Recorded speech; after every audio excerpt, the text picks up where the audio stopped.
Well, the presidency has strongly refuted recent claims made by former Jigawa State Governor Lamido regarding President Bola Tinubu's role during the annulment of the June 12, 1993 presidential election, describing them as false and revisionist. In a statement titled "Setting the Record Straight," President Tinubu's role in the June 12 struggle, issued on Sunday by the Special Advisor to the President on Information and Strategy, Bayo Ononuga. The presidency expressed concern over Lamido's comments made on Arise News, in which he accused Tinubu of supporting the annulment of Nigeria's most historic election. The statement emphasized that Lamido's remarks amounted to a blatant distortion of Nigeria's democratic history. The presidency defended Alhaja Mogaji, Tinubu's mother, noting that she never aligned with any pro-annulment group.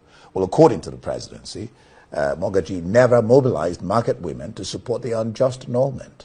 The statement turned the spotlight on Lamido's actions during the crisis, accusing him and other Social Democratic Party leaders of failing to resist military pressure. In contrast, the presidency says that Tinubu was among those who actively challenged the annulment before, during, and after the collapse of democratic institutions in 1993. Well, in sharp contrast, Senator Bola Ahmed Tinubu affirmed even before General Abacha dissolved the political parties and all democratic institutions, including the National Assembly, on November 17, 1993, following his coup.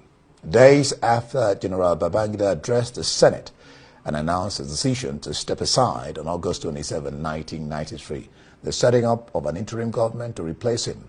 Senators debated that speech. Well, joining us to give a perspective of the events of that period is Alake, who at that time was the editor of the Sunday edition of the Concord newspapers owned by late MKO Abiola. He is also currently Minister of Solid Minerals. Glad to have you join us on News Night. Thank you for having me in a long time. Yeah, long time, really.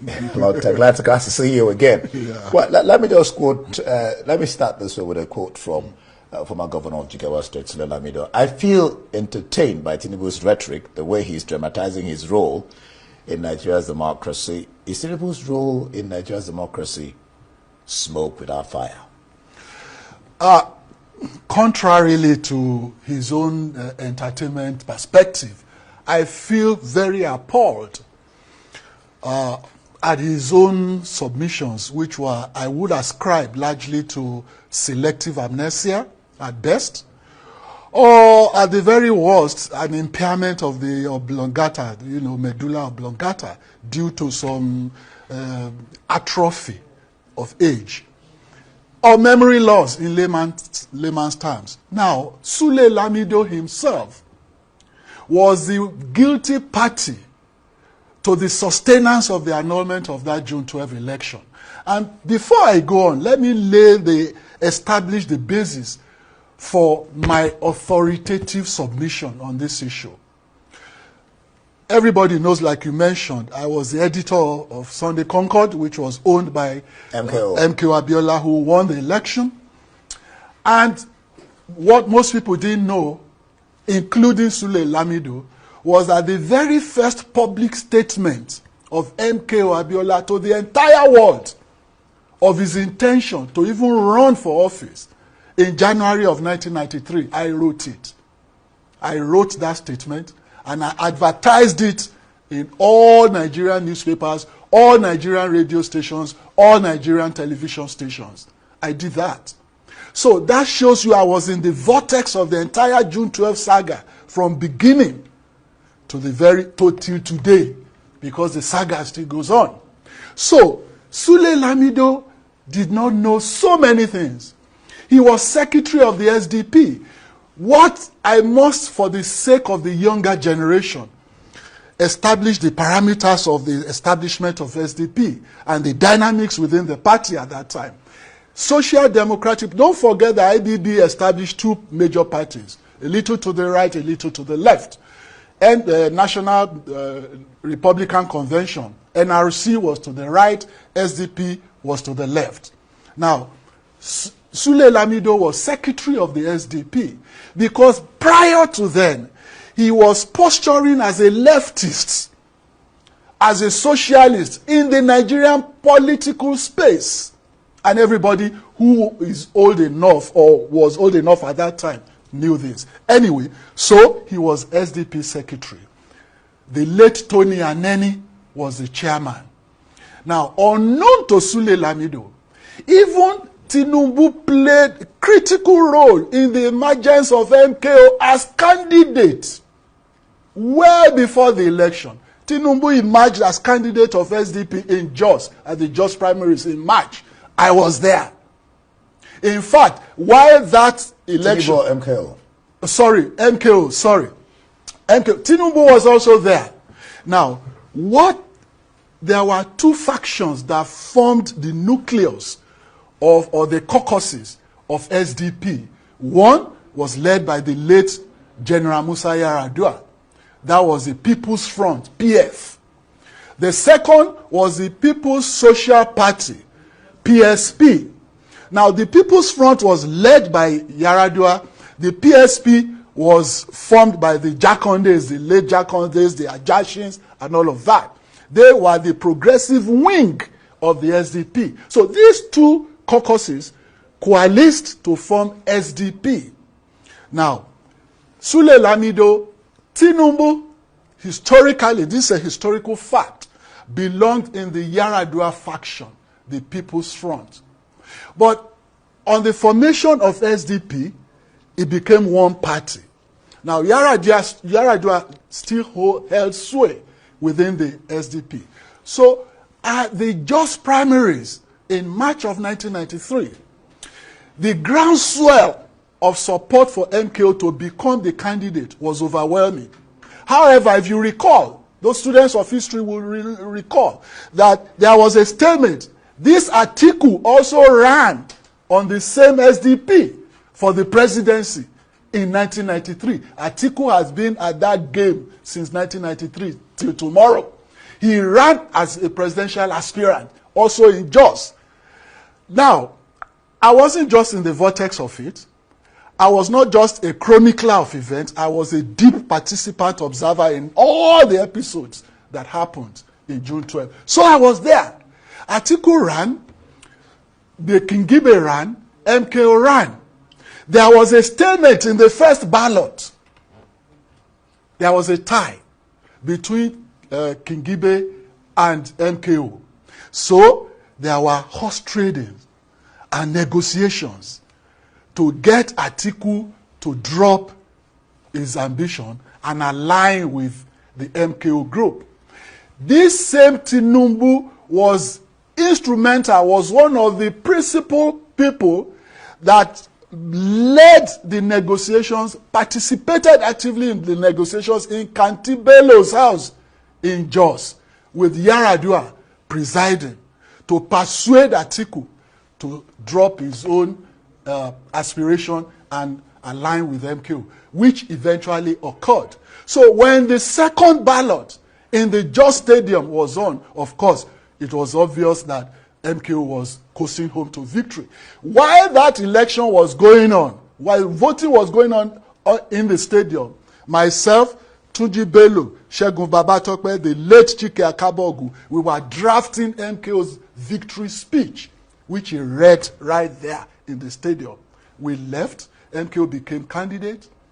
Then we came to this Abuja for the convention of the to elect the executives of the party. The two caucuses, the People's Front and the PSP, locked horns here in the Sheraton Hotel. Then it was the Sheraton Hotel in 1993. And, of course, the Yar'Adua faction got the upper hand. That was how Sule Lamido became secretary of the party, and the late Tony Aneni became the chairman of the party. All right. And that, since then, the campaign for election began. And Tinubu threw everything he had into it. So it was patently false and a revisionism and a hagiography to say that Tinubu only became relevant in the June 12 movement after the annulment. All right. Not at all. Well, quite an interesting history. Let me just also continue to bring forth what Sule Lamido said, who was a secretary then.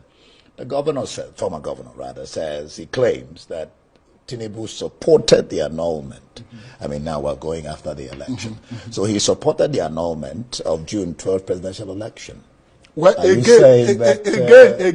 was a false claim. Not only false. I said it's hagiography and an attempt at revisionism, and an attempt to cover his own pernicious role in supporting and trading off that critical sacred mandate given to MKO. And I will explain to you. Immediately after the announcement, in fact, don't forget that the first thing that shocked the whole nation was the suspension of results announcement on June the 16th. The election was June 12th. Results started dropping in, and everybody knew MKO was coasting home to victory. On that June 16, myself and Tunji Bello is still alive. We were with MKO in his sitting room in Ikeja, and we were reviewing events. In fact, we were asking him because we still owed some advertisers some money. So he now asked me to go and bring the bill for him to settle. And I remember his words, I quote, he didn't want to get into the presidency with debt. So he wanted to clear. So I went, I didn't find the bills. By the time I got back, Nduka Irabo had released the statement, unsigned statement from the villa, suspending the continuation of the results. That was the first initial salvo against June 12. And on June 23rd, the final nail on the coffin was put in by the entire cancellation of that of the election. And then, of course, we plunged into the struggle. Now, Tinubu, immediately after the annulment was announced, of course, threw his hat into the ring. Don't also forget that the late Yaradua's mother or father or somebody died in Katsina. MKO, we were with him in his sitting room in Lagos. He was making arrangements to fly to Katsina to go and sympathize with. It was this same Tinubu that he was liaising with. And Oluwakerele is alive. If he's watching, he knows to get air clearance for his aircraft to land in Katsina. At the same time, Babangida was flying to Katsina to also sympathize. So the airspace was restricted for any other aircraft. So by the time MKO came, sympathized with Yaradua, the announcement had been made for the total cancellation. It was this same Tinubu that MKO called. Immediately he landed in Lagos to start the preparations for the onslaught against that unjustifiable announcement. So Tinubu was from the get-go deeply involved in the struggle to actualize this mandate, and he went on it. Where was Sule Lamido? So how come? So wait a minute. Okay. When the initial wave of protests against the annulment, where was Lamido? I can tell you authoritatively because I was part and parcel of the protest, the planning and execution. Tinubu was one of the funders and one of the organizers, one of the planners of all the protests, July 23, 24, 25 of 1993 against the annulment. This was well before Abacha. Abacha did not come until November 17th, 1993. And how Abacha also came was not behind us. We knew, and now you see the photo that's making the rounds when MKO went to see Abacha upon Abacha's assumption of office. You see that Asiwaju Bola Ahmed Tinubu was in that picture. MKO, Tinubu, and Abacha. Asiwaju was the one that escorted MKO to go and see Abacha to negotiate how Abacha will relinquish office and hand over back to MKO. How Tinubu came to accompany MKO was something that had been crafted the night before, and I was there. I'm a living witness. Where was Sule Lamido? Now, when Tinubu was doing all of this. It's interesting because then he talks about the president's mother. Yeah. Organizing market women from Lagos to show support for then head of state IBB Ibrahim. That's a lie from the pit of hell.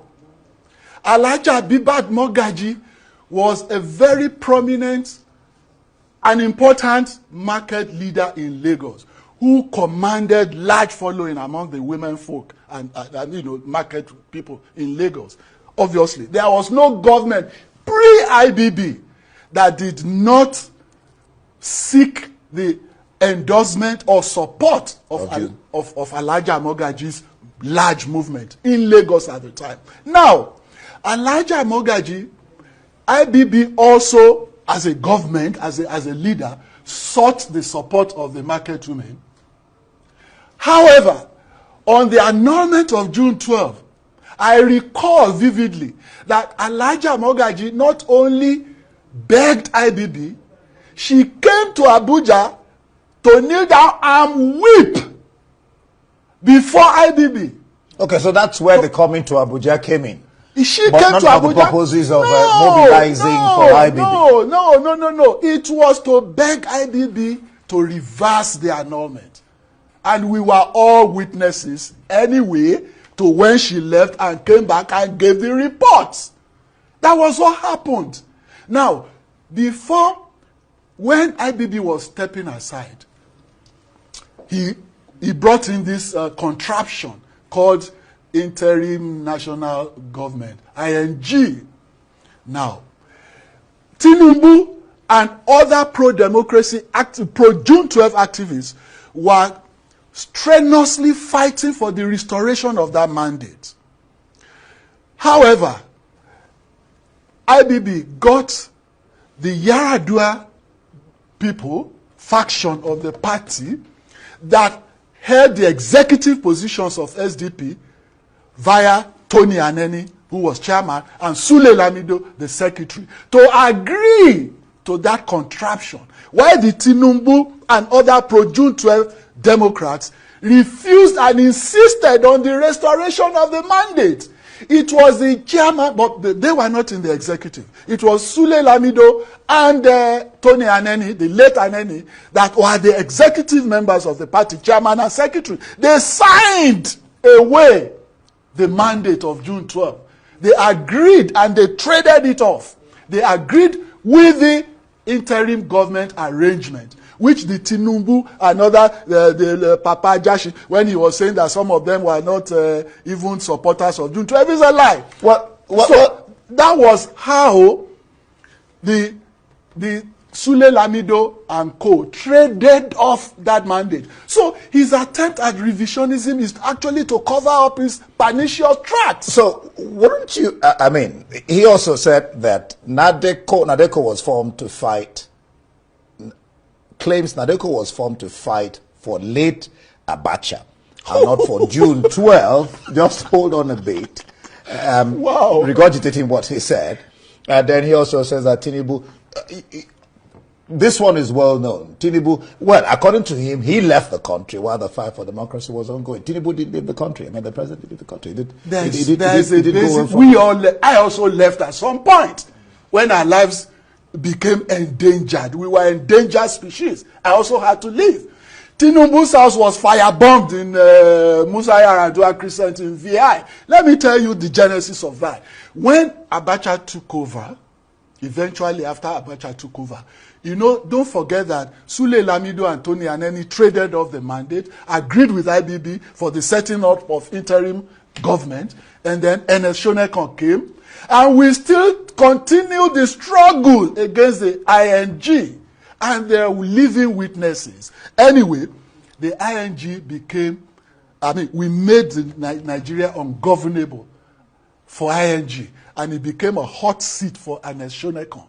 So, I can mention some names, but I don't want to embarrass them. Some military men that we actually went to. Segun Babatope is alive, wherever he is, you will be watching. That we went to warn that this ING will never last, that the Southwest people will never support it because they did not vote for Ernest Shonekan.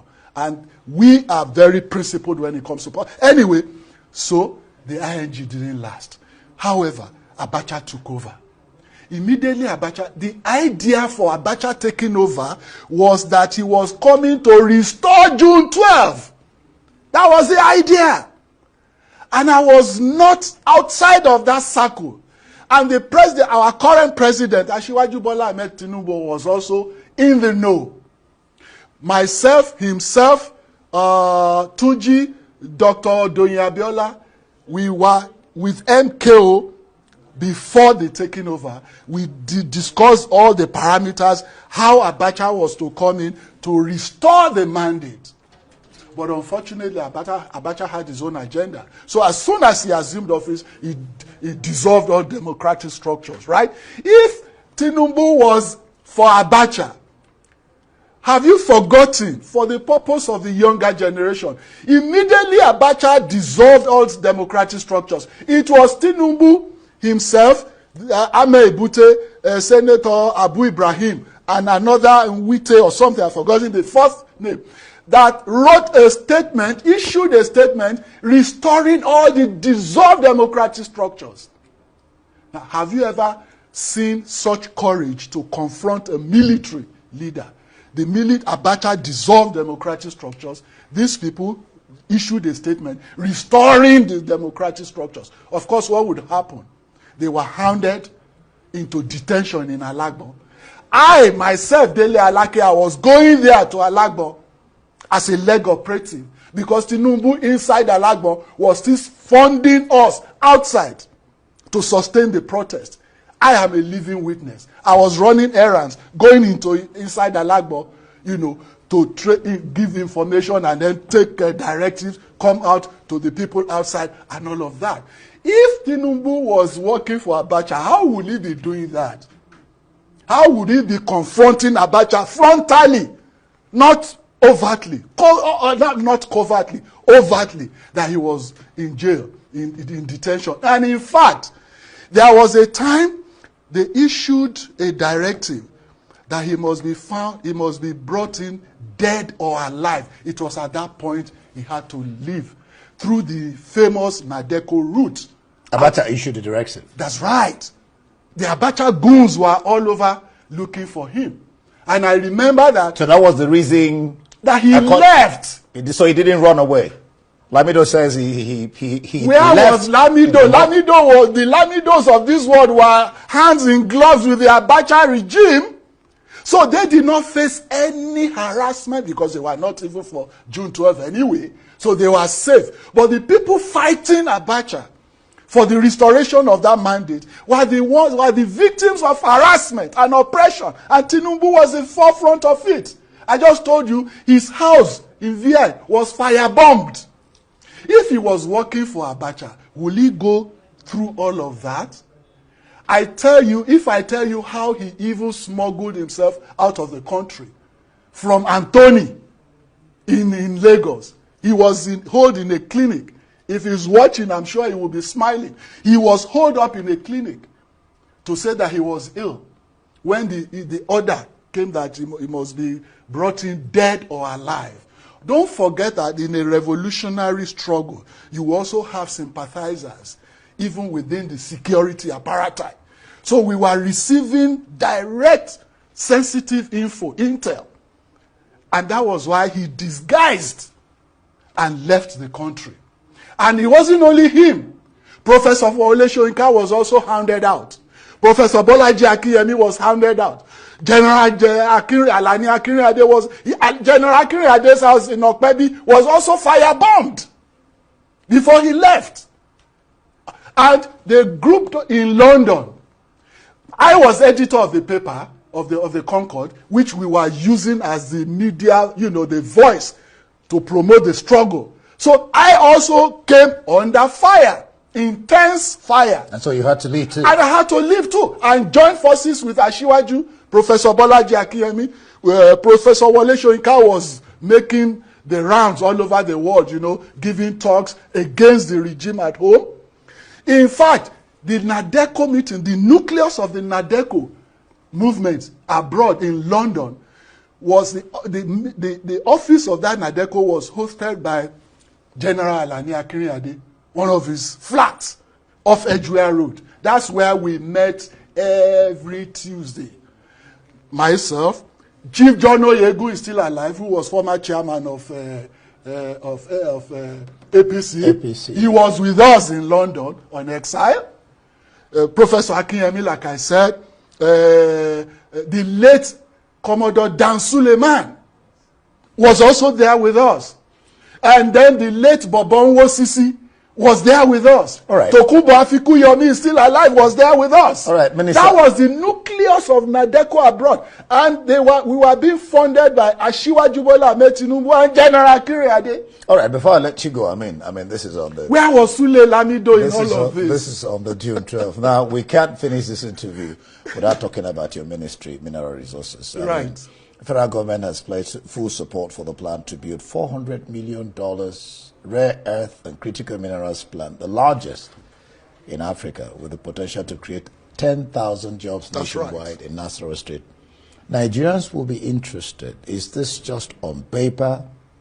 And how are these jobs, just briefly, in less than 2 minutes? About 2-3 weeks ago, I did, when we were doing this second year anniversary thing and giving a report card, I mentioned that since we got into office, we've opened up that sector. It was literally dormant before we got there. Through our various reform initiatives, tackling insecurity, establishing the mine marshals that has arrested over 300 illegal operators and are prosecuting over 150 now and all of that, we've been able to create that enabling environment for investment into the sector, which was lacking before. So we are now witnessing a deluge of foreign investment. And I said in that piece that we've recorded over $800 million inflow of foreign investment, particularly based on our local value addition policy.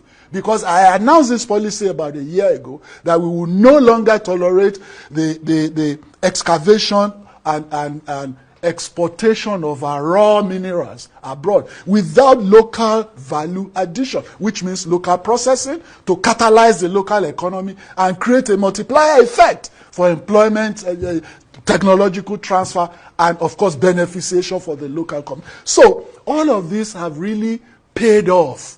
I'm really particularly very grateful to the president for giving us that institutional support and backup to get all these reforms to fruition. And in fact, it will interest you to know that based on our local value addition policy, which I went to Riyadh to propagate at the Future Minerals Conference last year, all the African ministers of minerals, they are gathered together. They were so excited on this policy. They adopted it, formed the African Mineral Strategy Group, and made me the chairman. I'm the current chairman of that continental body, which means... Say congrats. Thank you. That's a year old now. Okay. That means that Nigeria, through the proficiency and efficacy of our policy reform initiatives, is leading Africa in the solid mineral sector. So this $400 million is just an addition, and there are more still to come.